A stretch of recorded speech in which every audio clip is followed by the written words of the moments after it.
Solar solar लावणार आणि सबसिडीही मिळवून देणार। मंत्री धनंजय मुंडे आणि उपमुख्यमंत्री अजित पवारांमध्ये तासभर चर्चा। सर्वपक्षीय नेत्यांकडून राजीनाम्याच्या मागणीनंतर मुंडे अजितदादांना भेटले।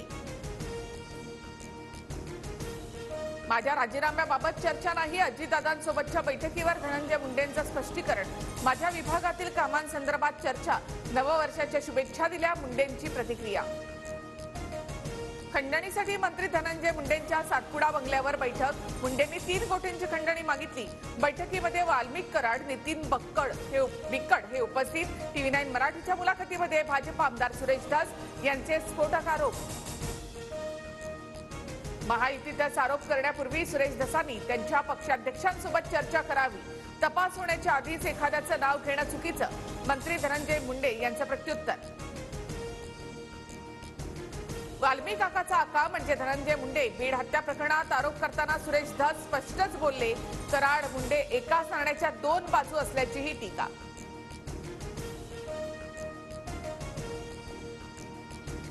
अजितदादा धनंजय मुंडेंना पाठीशी का घालतायत? मुंडेंच्या जवळच्या माणसाने भयावह कृत्य केलं, त्यामुळे चौकशी होईपर्यंत नैतिकता म्हणून मुंडेंनी राजीनामा द्यावा। सुरेश धस मागणीवर ठाम। बीड प्रकरणी राज्यपाल हस्तक्षेप करणार, सर्वपक्षीय नेत्यांच्या भेटीनंतर दिलं आश्वासन।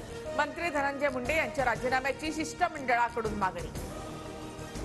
वाल्मिक कराड आणि धनंजय मुंडेंमुळे पंकजा मुंडे निवडणुकीमध्ये पडल्या। पंकजा मुंडेंना बीडमध्ये 98,000 मतदान विरोधात गेलं। TV9 मराठीवरील मुलाखतीमध्ये भाजप आमदार सुरेश धस यांचा दावा। अजित पवारांकडे उद्या भेटीची वेळ मागितली। मराठवाड्यातील बुडालेल्या मल्टीस्टेट बाबत बोलणार। ग्राउंड रियालिटी अजितदादांना सांगणार, सुरेश धस यांची माहिती। अजितदादांसोबत मी अनेक वर्ष काम केलंय, त्या अधिकाराने माझ्या तोंडून अरेतुरेचा शब्द गेला, मी माझे शब्द परत घेतो। अजितदादांवरील टीकेनंतर सुरेश धस यांच्याकडून दिलगिरी व्यक्त। नितीन बिक्कड यांनी सुरेश धस यांचे आरोप फेटाळले। वाल्मिक कराडला कधीही भेटलो नाही, 25 जूनला कामाच्या निमित्तानं धनंजय मुंडेंना भेटलो, नितीन बिक्कड यांच्याकडून स्पष्ट। बीड हत्या प्रकरणामध्ये राज्य सरकारने निर्धाराने कारवाई केली आहे। कुणीही धमक्या देण्याचा प्रयत्न केल्यास त्याला सोडणार नाही, गृहमंत्री फडणवीसांचा कडक इशारा। संतोष देशमुखांचे मारेकरी अद्याप मोकाटच असल्याची जनभावना। शरद पवारांचे मुख्यमंत्री फडणवीसांना पत्र, आवाज उठवणाऱ्या लोकप्रतिनिधींना धोका असल्यामुळे पोलीस संरक्षण द्या, पवारांची मागणी। खासदार संजय राऊतांकडून आमदार संजय गायकवाडांच्या राजीनाम्याची मागणी। मतदारांना वेश्या म्हणणाऱ्या आमदाराचा एकनाथ शिंदेंनी राजीनामा घ्यावा, राऊतांची मागणी।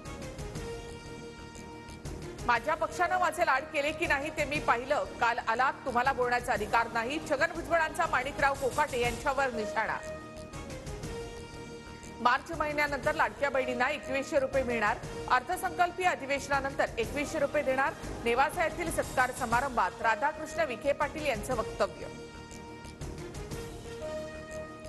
दिल्ली विधानसभा निवडणुकीच्या पार्श्वभूमीवर काँग्रेसकडून प्यारी दिदी योजना जाहीर, महिलांना महिन्याला 2,500 रुपये देण्याचं आश्वासन।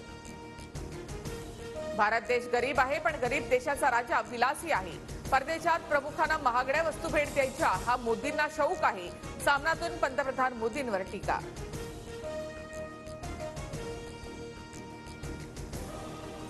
अतिविलासी उद्धव ठाकरे, चंद्रशेखर बावनकुळेंचा हल्लाबोल। अतिविलासी उद्धव ठाकरे मंत्रालयामध्ये 2 दिवसही आले नाहीत, चंद्रशेखर बावनकुळे यांची टीका।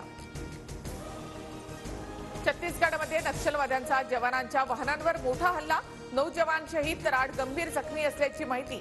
शहीद जवानांची संख्या आणखी वाढण्याची भीती। चीनमधील HMPV व्हायरसची भारतामध्ये एंट्री, कर्नाटकमध्ये ह्युमन मेटान्युमोचे 2 तर गुजरातमध्ये 1 रुग्ण आढळला, ICMRची अधिकृत माहिती। सोलार सोलार लावणार आणि सबसिडीही मिळवून देणार।